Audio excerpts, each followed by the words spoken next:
The storm had chased him across 2 counties before the wolf appeared, white against the blackness, standing motionless in the road as thunder cracked overhead.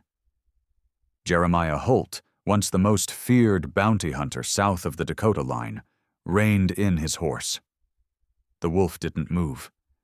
It just stared, eyes locked to his, and then, without a sound, turned and slipped into the trees.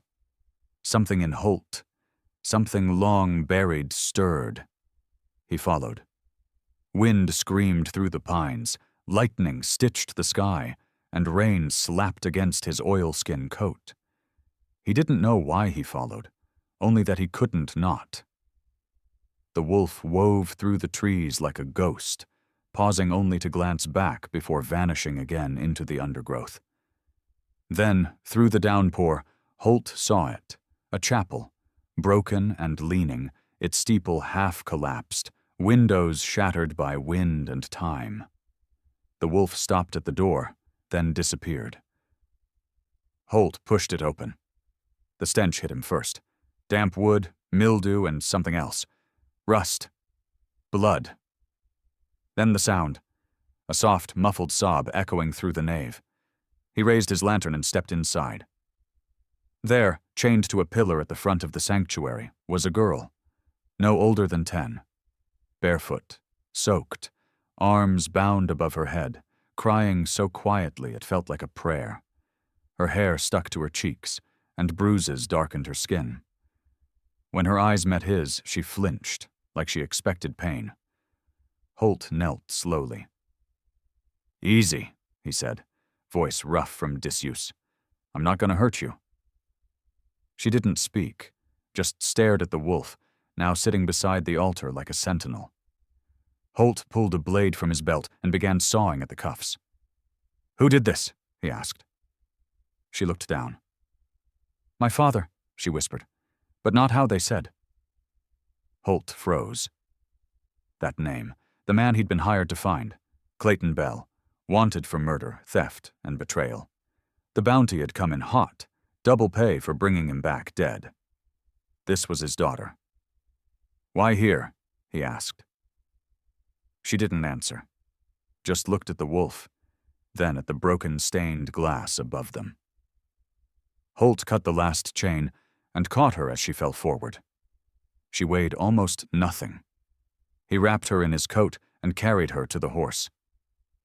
Rain lashed his face, thunder rolled, but the wolf walked ahead, calm and certain. Jeremiah Holt, killer of men, had just saved the daughter of his next target. And for the first time in years, he didn't know what side of the gun he belonged on. By the time they reached the line shack tucked beneath the ridge, the girl had stopped crying, but not because the fear had left her. It had sunk deeper, settled into the way she clutched his coat, the way her eyes never strayed far from the wolf that trailed silently behind. Holt built a fire quickly, hands practiced, heart unsteady. The girl huddled near the flames while the wolf curled just outside the door, dry despite the storm that still raged beyond the hills. He'd seen strange things in his life. Shootouts that turned spiritual, men who spoke to the wind before dying. But this wolf was different. Not tame, not wild. Just there, like judgment. Holt reached into his saddlebag and pulled out the folded bounty flyer. Water had smudged the ink, but the name still showed clear. Clayton Bell, accused of killing 2 lawmen in Wichita, escaped west, last seen riding with a child. "That your father's name?"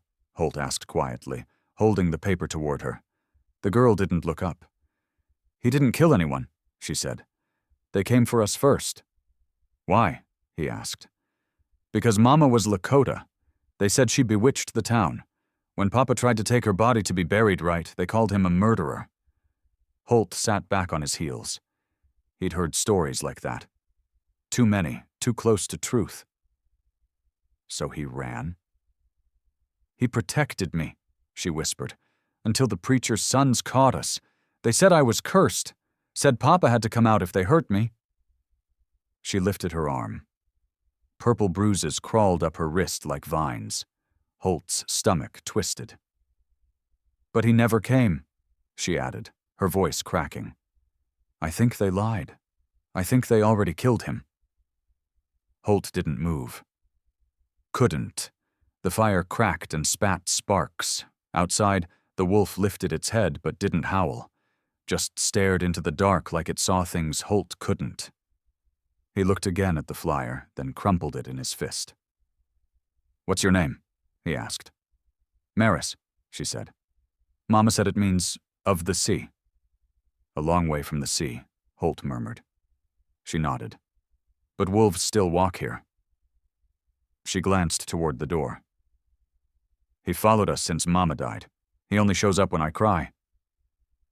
Holt didn't know what that meant, not fully, but he knew what he felt.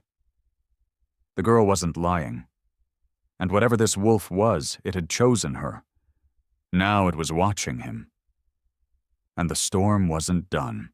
Not outside, and not in him either. The next morning broke cold and colorless, the storm gone but leaving behind a silence that pressed into the bones. Holt rose early, stepping outside with his rifle, more out of habit than fear. The wolf was gone. No tracks, no sign, just emptiness where judgment had once stood. Maris still slept by the fire, her hand curled tightly around the corner of his coat. He watched her for a long moment, wondering what kind of man locked a child in a church during a thunderstorm. If her father was dead, there'd be no justice coming. Only rumors and reward posters left to rot. But Holt had buried enough names to know when a story didn't smell right.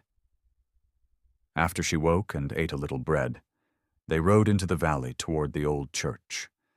Holt needed to see it again, with eyes not blurred by lightning.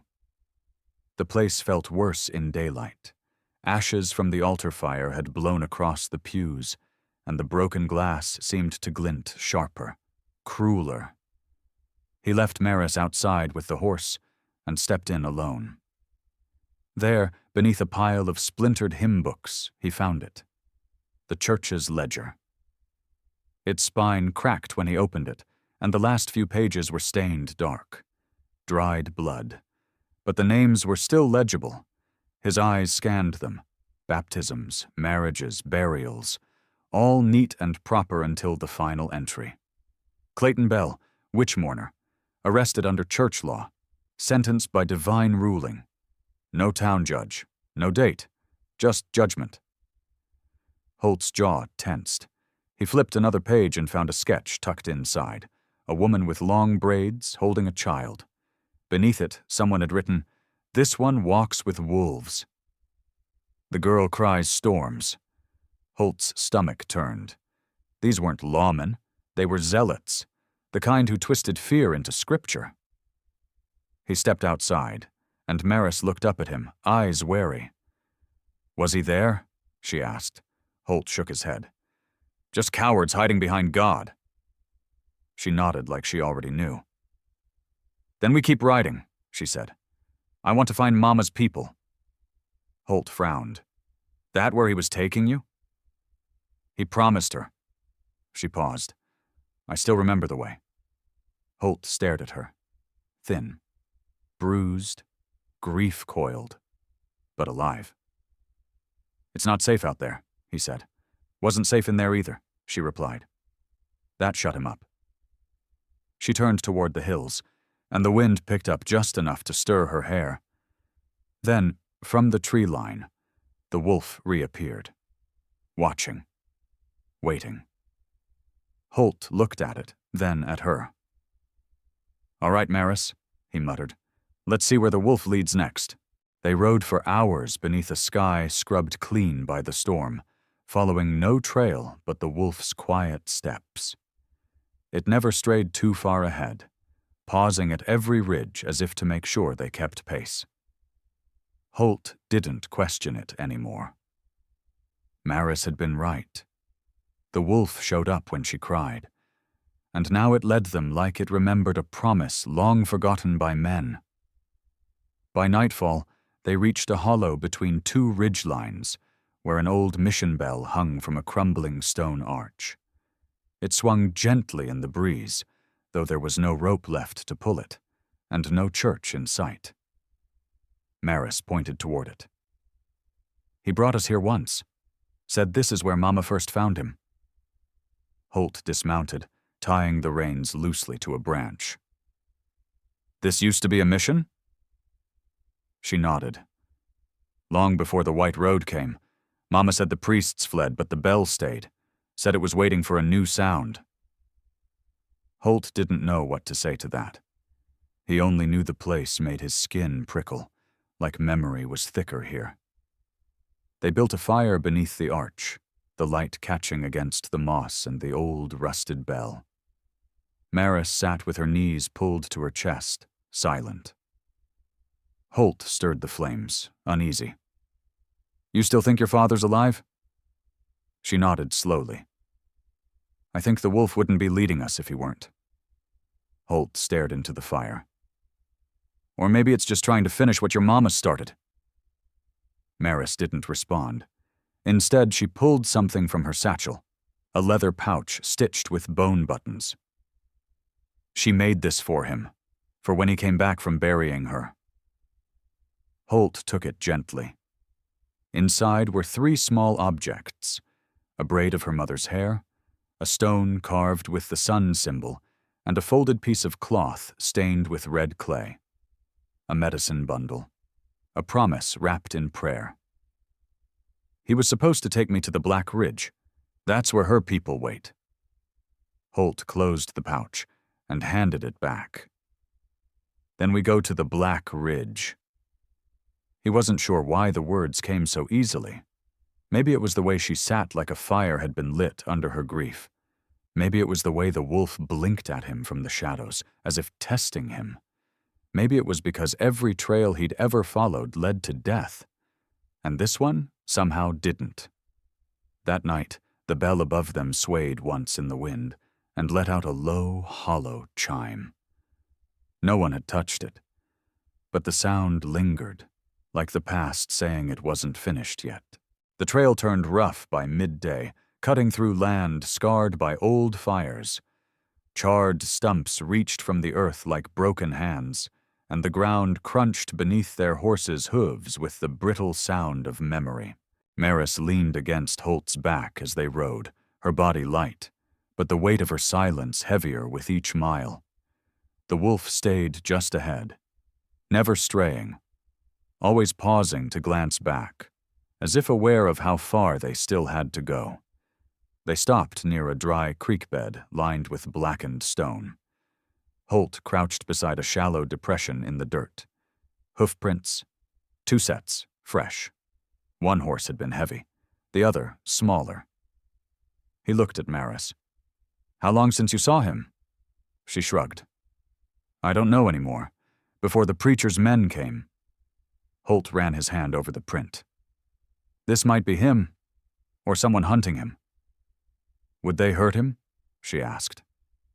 He stood slowly, scanning the ridge. "If they chained you in a church to bait him, I'd say yes." Maris said nothing, but her eyes narrowed toward the west. "Black Ridge is that way. You sure?" She nodded. "Mama always said, when the hills turn red, follow the wind through the scars." Holt didn't know what that meant exactly, but the land here bore scars deep enough for ghosts to crawl through. As they moved on, Holt's mind kept circling back to the bounty. Clayton Bell, outlaw, fugitive, killer, wanted dead or alive. But what kind of man carries a medicine bundle for his dead wife and teaches a child how to read trails by wind and ash?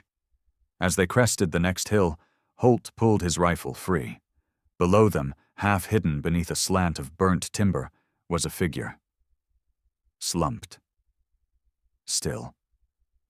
He handed Maris the reins and moved down carefully, boots quiet. The man was older, beard grayed at the jaw, his shirt torn and streaked with blood. A bullet wound to the side. Not fresh, but not old either. Holt knelt beside him. The man stirred, opened one eye. "You the Reaper?" he rasped. Not today, Holt muttered. Clayton Bell? The man's eye flinched. You a hunter? Holt hesitated, then shook his head. Number just a man following a wolf. Bell coughed, smiled bitterly. Then I guess I ain't dead yet. Behind them, Maris called his name. Holt looked back. She stood frozen, staring at the man in the ashes. Papa? The word landed like thunder. Bell blinked at her, eyes wide. Little C, he whispered. You made it. And for the first time, Holt saw what no bounty flyer ever captured, just a father, broken but still holding a thread of love strong enough to last the storm. Clayton Bell barely stood, but when he saw Maris, something in him straightened, not in body, but in soul. He dropped the rifle he'd been cradling and held out his arms like a man unsure if he was allowed to hope. Maris didn't run to him. She walked slowly, like a memory testing for solidity. When she reached him, she pressed her small hand to his chest. I thought you were gone, she said. I tried. His voice cracked. I tried to get back to you. Holt stepped away, giving them a moment, but he couldn't stop his mind from circling the truth. The bounty flyer still sat in his saddlebag, worth more than he'd seen in a year, dead or alive. But what he saw now wasn't a fugitive.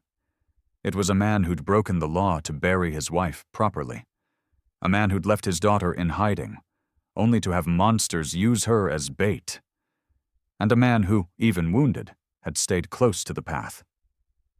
Holt returned with water, crouching beside them. Bullet graze? Yeah, Bell nodded, pain tightening his jaw. Took it running from a rider near Dry Bend. Haven't eaten in 2 days. Holt handed him jerky, then shifted his weight. You know they still want you? Bell looked at him, eyes hardening. They'll always want me. I married a Lakota woman and refused to pretend she didn't exist. That was the crime. They said you killed a lawman. He raised a torch to my wife's grave. I stopped him. That's what happened. Holt nodded slowly. He believed him. More than that, he knew. There was a point when men stopped lying. Clayton had already crossed it. So what now? Bell asked. You gonna turn me in? Holt looked past him, toward Maris, who sat curled beside her father, the wolf lying beside her like a sentinel. The beast had returned after sunset, silent as always, watching, waiting. Holt pulled the bounty flyer from his pocket, held it up, and let it fall into the fire. It curled in flame, paper blackening until the name meant nothing. No, he said. I'm not. Bell's shoulders dropped, not in relief, but in release. Why? Because I've done worse and never paid, Holt murmured. Maybe this is me starting to. Maris looked up at him. You believe him? I believe you, Holt said, and you followed a wolf through a storm. That's good enough for me. The fire crackled. The bell above them didn't ring, but Holt heard something shift inside him, something old, loosening its grip. And for the first time in years, he slept that night without dreaming of the men he'd left behind. At first light, Holt rode out alone. Not far, just to the edge of the burnt ridge where the creek bed twisted like an old scar. The wolf followed, silent as shadow. Holt didn't look back. He needed to think. The girl was safe. Her father was alive. But the bounty wouldn't disappear just because he'd burned a flyer. Men didn't forget names like Clayton Bell's, especially not those who profited off them. And Holt knew something else. If the preacher's riders had already taken one shot, they'd take another. He needed to leave a message. He found it an hour later, just where Bell had said. A shallow grave marked by a boot sticking from the dirt. Holt dismounted, eyes narrowing. The body hadn't been buried properly, just covered in brush and weighed down by stones. He turned it over. A rider from the church militia. Black vest, blood still fresh along his collar. A clean shot, center chest. Holt searched the body, finding a satchel with a Bible, $2 silver, and a sheriff's badge wrapped in cloth. Not a church badge. Official. Bastards, Holt muttered. They'd used a real lawman to make the kill look legal. Holt pocketed the badge and stood. He didn't believe in signs, but the wolf sat just behind him, eyes on the body, tail still. You knew, Holt muttered. You always know. He buried the man proper, not out of mercy, but to keep the vultures off. Then he rode back fast. By the time he reached the hollow, Belle was sitting upright, the girl braiding dried grass beside him. Holt tossed the badge onto the ground between them. Recognize that? Belle squinted. That's Sheriff Renly's. He was the last honest lawman in 3 counties. Holt nodded. He's dead. Buried by his own. Maris looked between them. Why would they do that? Holt's voice dropped. Because a real sheriff might have let your father speak. Belle said nothing for a while. Then, they're coming, aren't they? Not yet, but they will. Holt looked up at the horizon. They'll want to finish what they started. So we run again? Maris asked. No, Holt said. We ride to Black Ridge. He looked at Belle. You think you can make it? Belle reached for his rifle. I can ride if someone leads the horse. Holt grinned. Good. Then let's make this hard to forget. The wolf walked ahead of them again, slow and deliberate. As they rode into the red-tinted hills, Holt felt something he hadn't in years. Purpose not tied to gold, but to people. The badge in his pocket burned hot against his leg, proof that justice didn't always wear a star. The Black Ridge rose from the earth like a promise carved in stone, its cliffs layered in deep crimson, streaked with charcoal and ochre like old war paint. Holt had heard stories of this place, whispered in saloons and over dying fires, a land where laws bent to something older, a place where the Lakota buried their dead not just in soil, but in memory. As they crossed the last rise, Maris sat straighter in the saddle, her eyes shining with something more than relief. Mama said the hills would remember, she whispered, that if I ever got lost, I should come here. Behind them, Clayton Bell gripped the horn of his saddle tight, face pale but determined. The fever had come in waves since dawn, but he wouldn't speak of it, wouldn't slow down. Holt rode beside them, scanning the terrain. He felt eyes on them, not the eyes of enemies, but of watchers, guardians. The wind shifted. The wolf stood on a ledge ahead, perfectly still, tail lowered in respect. A group stepped from the shadows of a rock formation. 3 women and 1 old man, hair silver and braided, wearing a beaded vest with thunderbirds stitched in. He stepped forward, staff in hand. His eyes met Maris's. Your mother was called Awanita, he said, voice like wind over gravel. She left a child behind, but she did not leave her name. Maris dismounted slowly. I have her medicine bundle. She held it out, trembling. The old man took it carefully, examined it, and then placed it over his heart. Then the fire returns, he said, and the blood is not lost. Bell slid from his horse with Holt's help. He looked at the elder. I promised her I'd bring our daughter home. You have, the elder said. Even broken you have. Holt stepped back, uncertain. He didn't belong here, not by blood, not by name. But the old man turned to him. You followed the wolf. Holt nodded once. I did. Then you saw more than most men ever will.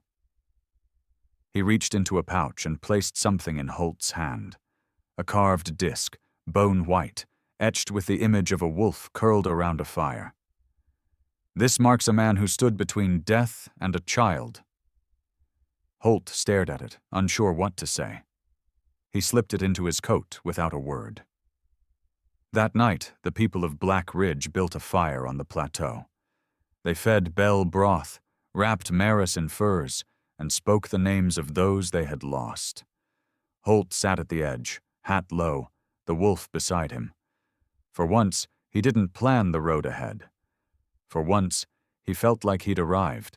The next morning, Holt awoke to the scent of juniper smoke and the soft shuffle of moccasins on stone.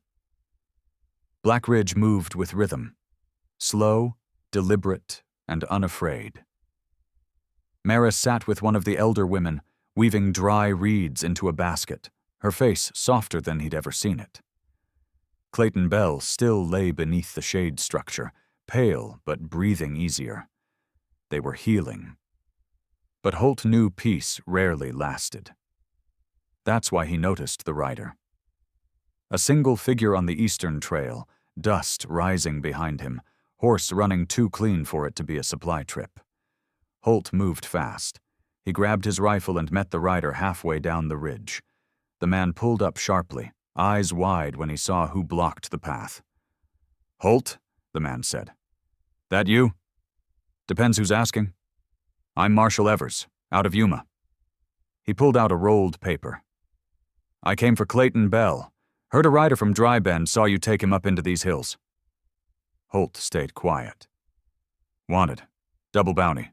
Dead's easier, they said." Evers chuckled like it was sport. Holt didn't smile. "That flyer's expired," he said. "Town law already killed a sheriff trying to bring Bell in alive." Evers shrugged. "Ain't the first badge to die out here, but they still pay." Holt stared hard. "You get paid for delivering lies?" "I get paid for doing my job." "So did I," Holt said, voice low, "till I stopped mistaking the bounty for the truth." Evers looked past him. "That girl, she really his?" Holt nodded. "She's the only reason he's still breathing." "So what now?" "You ride back to Yuma and say you found nothing, or—" Holt raised his rifle slightly. "You push your luck and find out how far this ridge remembers." Evers hesitated. Holt could see the wheels turning. Then the man licked his lips, turned his horse, and said, "Ain't worth dying for." "Not today." As the dust settled behind him, Holt exhaled. The wolf appeared beside him again. No growl, no warning. Just presence. Watching. They walked back up together. That evening the girl gave him a braid of red thread and told him it meant fire carried forward. He tied it to his saddle. When he told Bell about the marshal, the man just nodded. "They'll come again." "Maybe," Holt replied.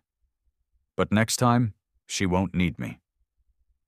Bell looked at his daughter, who now laughed with the other children, her voice strong. "Maybe that's the point," he said. Holt had no answer for that. Only a quiet peace growing in his chest. The kind that doesn't come from drawing a gun, but from putting one down. Spring settled into Black Ridge like a long exhale, softening the rocks with rain and drawing green from scars that once only knew fire. Holt stayed longer than he meant to. At first it was to make sure Bell healed, then to help gather wood, then to teach the children how to ride bareback. Until one day he realized he wasn't just staying. He was living. Maris had taken to the rhythm of the ridge, as if it had always waited for her. She ran with the other children at dawn, her braids whipping behind her like comet tails, her voice loud now, clear, unafraid. The night before he left, she handed him something wrapped in deer hide. Inside was a small wooden carving, a wolf with a saddle on its back. She looked up at him with serious eyes. "You followed him when no one else would." Holt blinked slowly. "He found you, Maris. I just followed your cry." "Same thing," she whispered. "Some people cry for help their whole life. Only one came." He crouched to her level, placed a hand on her shoulder. "You're gonna grow into something fierce." She grinned. "I already did." She ran off before he could say more. Clayton stood nearby, leaning on a carved walking stick. "You sure you're ready to ride out?" he asked. Holt looked over the land, the way the light touched every stone, the way the wind whispered low through the brush. "No," he admitted, "but I think I'm meant to." "You'll always have a place here," Bell said. Holt nodded. "I know. That's why I can go." At the edge of the ridge, his horse waited, already packed. The wolf stood nearby, same as always, still watching. Holt climbed into the saddle, and for a long moment, he and the wolf simply stared at each other. "You sticking around?" he asked softly. The wolf didn't blink, just turned toward the ridge and laid down, nose on paws. Staying. Not because it had to, but because the girl no longer needed guiding. She'd found her fire. Holt rode out with the sun at his back and the carving in his pocket. The world beyond still held bounty flyers and bad men. He might even find himself chasing one again. But he wouldn't do it for gold. Not anymore. Now he chased something different, something he hadn't believed in for years. He chased the feeling of what it meant to save someone, not for a price, but for peace. Behind him, the wolf lifted its head one last time and let out a low, quiet howl. Not a warning, a blessing, a goodbye, or maybe just a thank you.